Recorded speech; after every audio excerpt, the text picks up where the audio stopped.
স্থানীয় পত্রিকা, বিভিন্ন পত্রিকায় সামাজিক যোগাযোগ মাধ্যমে প্রকাশিত কমিটিটি সম্পূর্ণ অবৈধ। যাদের আধারে গোপনে বিনা ভোটে মূলত বিশেষ গোষ্ঠীকে খুশি করতে ও হিরো উদ্দেশ্য চরিতার্থ করতে এই কমিটি তালিকা প্রকাশিত হয়েছে। বিভাগীয় শ্রম অধিদপ্তর মহামান্য হাইকোর্টের নির্দেশ ও শ্রম স্বাভাবিক নিয়ম কানুনকে বৃত্তাঙ্গুলি দেখিয়ে পেশিশক্তি বহিঃপ্রকাশী মূলত এই বিনা ভোটের কমিটি ইতিপূর্বে এমন নানাবিধ অনিয়ম অপকর্ম নিয়ে আপনাদের মাধ্যমে বগুড়া সহ দেশবাসী নিকট উপস্থাপন করেছে।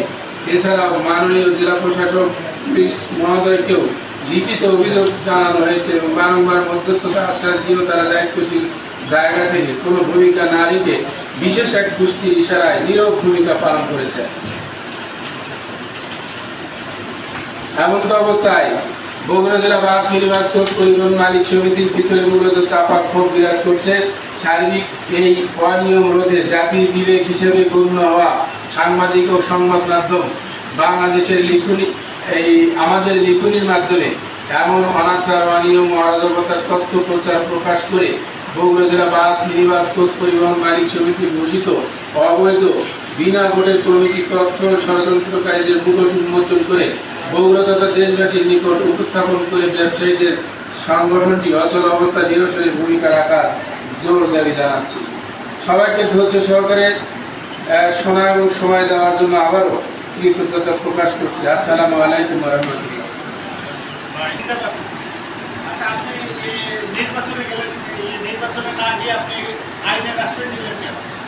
আমি তো আইনে আশ্রয় নিইনি, একজন সদস্য নিচ্ছে মনোনয়ন কেমনে উঠাবো? আমরা তো যেদিন রায় হয়েছে সেদিন কিনতে গেছি, বলছে নির্বাচনে কোর্টের রায় হয়েছে আমরা ভোট বিক্রি করতে পারবো।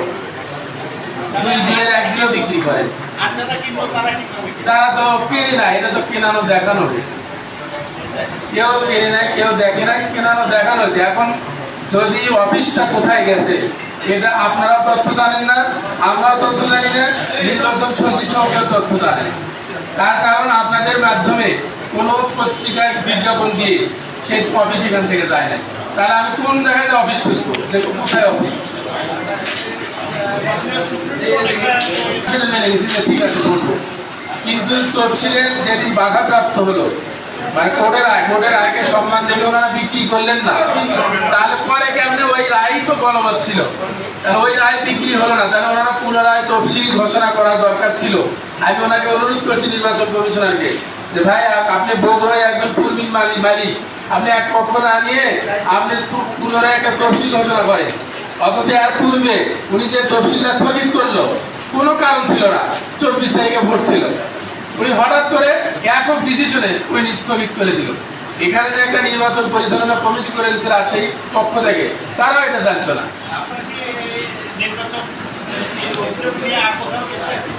এই অভিযোগ জানাইছি, সাথে সাথেই ডিসি অফিসকে হস্তক্ষেপ করার জন্য আমরা বলছি, তার রিসিপ্ট কপি আমাদের কাছে আছে।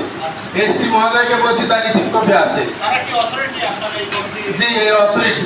কারণ হলো ওনারা এখানে পক্ষ একটা, আর হলো ট্রেড ইউনিয়নকে আমরা জানাইছি। ট্রেড ইউনিয়ন ওখানে যিনি এই মুহূর্তে নাই, উনি রিটায়ার করছে, যার কারণে এখন যা ডিসিশন হয় ঢাকা থেকে, ওনারা আবার এখানে যারা আছে রায়ের আলোকে ঢাকায় লিখছে, সে চিঠি আমার কাছে আছে, সেই চিঠি আছে। এবং এখান থেকে আমরা নির্বাচন পুনরায় তফসিল চেয়ে 4 তারিখে, গত মাসে এই মাসের 4 তারিখে আমরা রাজশাহীকে জানাইছি যে আপনারা যেহেতু রায় হয়েছে এর আলোকে রিশিডিউল করে আমাদেরকে দেন, সেই চিঠি আমাদের কাছে আছে।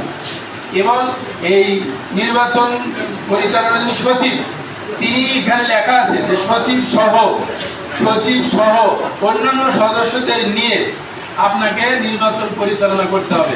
উনি একক সিদ্ধান্তে, উনি যে চিঠিটাই ঘোষণা করছে সেখানে কোনো সূত্র দেখবেন না, কোনো নাম্বার নাই, কত নম্বর চিঠি, কত নম্বর কি, এটা দেখলেই বোঝা যায় যে এটা একটা ভুয়ো।